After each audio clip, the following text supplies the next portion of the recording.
Hi guys, நீங்க பாக்குறது கேக்குது மிஸ்ஸஸ் சைலண்ட். ஜானதன் மேஜரை இப்போதைக்கு மார்வல்ல இருந்து ஃபயர் பண்ணிட்டாங்க. அதாங்க கேங் கேரக்டர் பண்ணார்ல அந்த ஆக்டரை இப்போதைக்கு மார்வல்ல இருந்து தூக்கிட்டாங்க.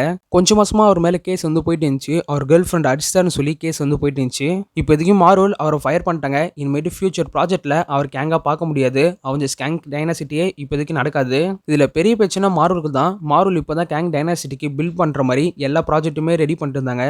அவங்க கேங் டைனாசிட்டில முக்கியமான கேரக்டர் கேங் தான். ஆனா இப்போதைக்கு அந்த கேரக்டர் பண்ணக்கூடிய ஆக்டரை ஃபயர் பண்ணிட்டாங்க. இந்த கேங்ன்றது மல்டிவர்ஸ் கேரக்டர். மல்டிவர்ஸ் லெவல்ல நிறைய கேங் வேரியன்ட் வந்து இருப்பாங்க. அதுக்கு ஏதாவது ஒரு வேரியன்ட் வச்சு அழகாவே கேங் டைனசிட்டி வந்து கொண்டு போய்க்கலாம். ஆனா மார்வல் அவங்க மண்டையில மண்ணவாரி போடுற மாதிரி அவங்களே இதுக்கு முன்னாடி ஒரு சம்பவம் பண்ணிட்டாங்க. ஆண்ட்மேன் தி வாட்ஸ் குவாண்டமான மூவில மல்டிவர்ஸ் லெவல்ல இருக்கிற எல்லா கேங் வேரியன்ட்டும் வந்து காமிச்சிருப்பாங்க. ஆனா எல்லா வேரியன்ட்ஸுமே நம்ம ஜானதன் மேஜரா தான் இருந்திருப்பாரு.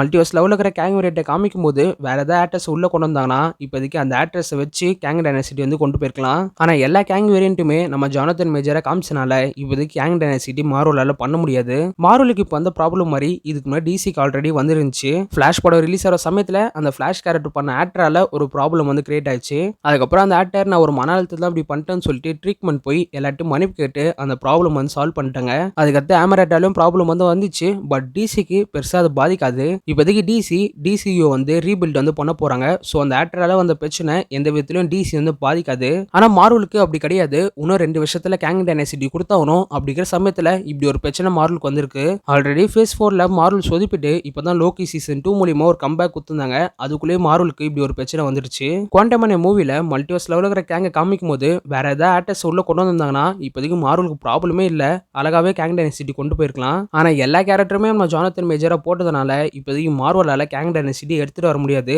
இப்போதைக்கு அந்த ப்ராஜெக்டை கேன்சல் பண்ணிட்டு புது அவெஞ்சர்ஸ் மூவி வந்து கொண்டு வரணும். அந்த மூவி மல்டிவர்ஸ் லெவலில் லிங்கா இருக்கணும். ஆனா பாவங்க மார்வல் ஆல்ரெடி ஃபேஸ் 4ல வந்து நூலாகி இப்போதான் லோக்கி சீசன் 2 மூலியமா ஒரு நல்ல பேர் எடுத்தாங்க. அதுக்குள்ளே மார்வலுக்கு இப்படி ஒரு நிலைமை ஆயிடுச்சு. பார்ப்போம் அடுத்த மார்வல் என்ன பண்ண போறாங்கன்னு. சரி, ஓகே கைஸ், இதோட இந்த வீடியோ முடிச்சுக்கிறேன். உங்களை அடுத்த ஒரு வீடியோல பார்க்குறேன். Bye guys.